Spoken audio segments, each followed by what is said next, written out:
Coming up next. And we've been sort of struggling ever since to find qualified staff, anywhere from entry-level positions all the way up to intermediate and senior level. There just isn't enough people in Alberta or Western Canada to go around for the workload that's currently out there.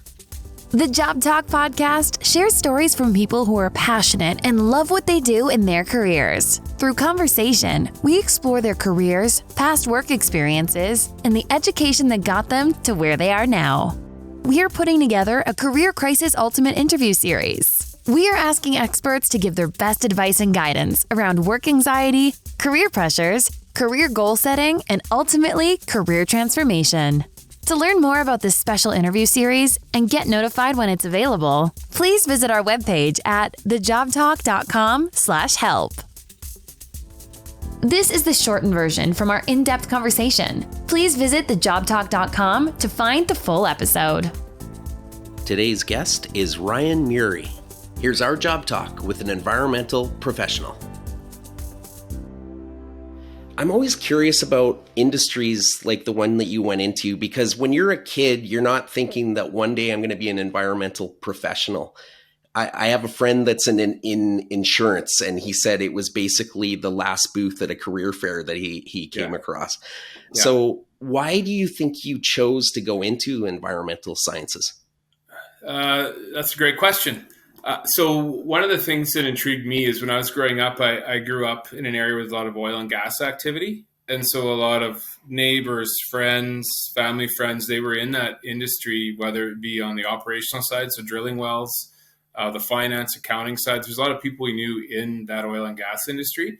And I was lucky enough in high school to have a summer job that I was working up at a place called Swan Hills. It's a little town an hour and a half from where I grew up. And it's an oil town, and so I got some exposure working at a gas plant. Actually, of all things, I learned quite a bit about that industry. And then the other big piece about it is I like being outdoors.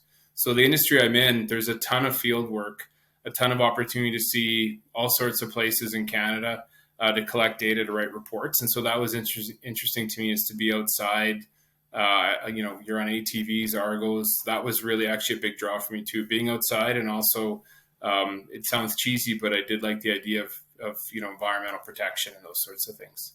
Are you experiencing labor shortages at all within your company? And I'm thinking about the student that's going through environmental sciences right now, what they can start to think about as far as what jobs are out there.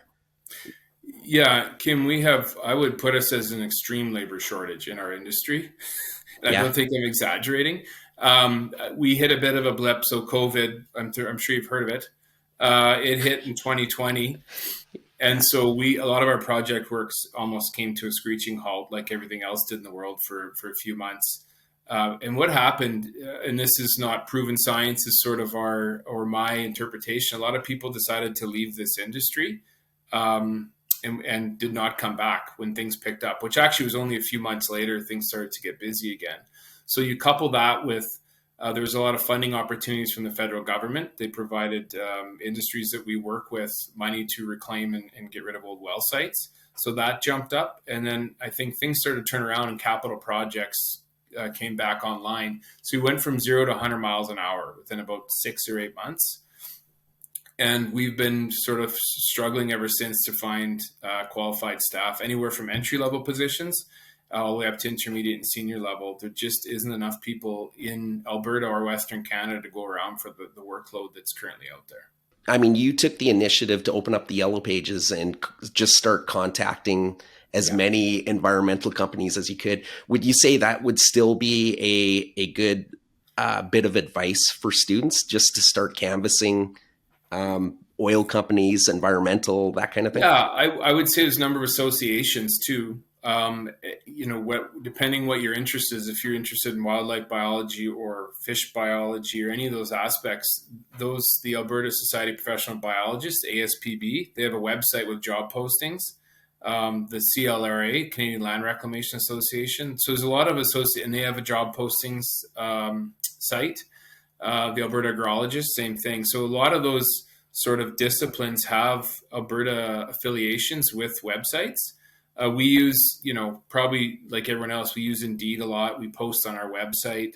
So there is a lot of opportunity. I mean, if you know where to look. When you were in the field, actually, I'm going to ask you a two-part question. When you were in the field, what did you love doing the best? What did you look forward to in your day-to-day work when you're out in the field? I like the outdoors. So this is going to be a two-part answer on that first part of the second part question. I really enjoyed, so when I was out doing soil surveys, there's two types of land you get a chance to walk through. Upland, so nice forested like you see in the movies, and then the swamps, the stuff that's tough to walk through. So if I knew I had a day where I was in an area that was all upland, like aspen or white spruce forest, you could spend the day walking around there, great day. When we got stuck in areas that were full of water, lots of muskeg, you're jumping from piece of dry land to piece of dry land. Those were really long days, and rain. So I like being outdoors, but I'm a bit of a picky with my weather. What is the best advice you could give to that student that's graduating with their degree in environmental sciences, entering the work world? I would say be open to doing any sort of field work. Don't be closed-minded and say, I only want to do X and Y. I think the more and the different types of work you're exposed to and opportunities early on in your career, it's great because then you learn right away what you like to do and what you don't like to do. I was lucky enough to have that opportunity to do soup to nuts in the first 6 to 16 months I was there.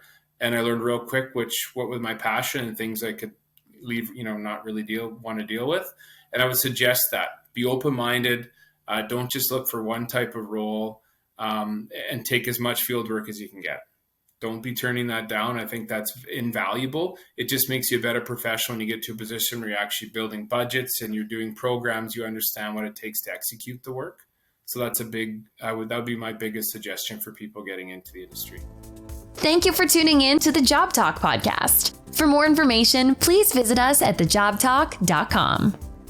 Our podcast music was created by our friend Mike Malone in Edmonton, Alberta, Canada.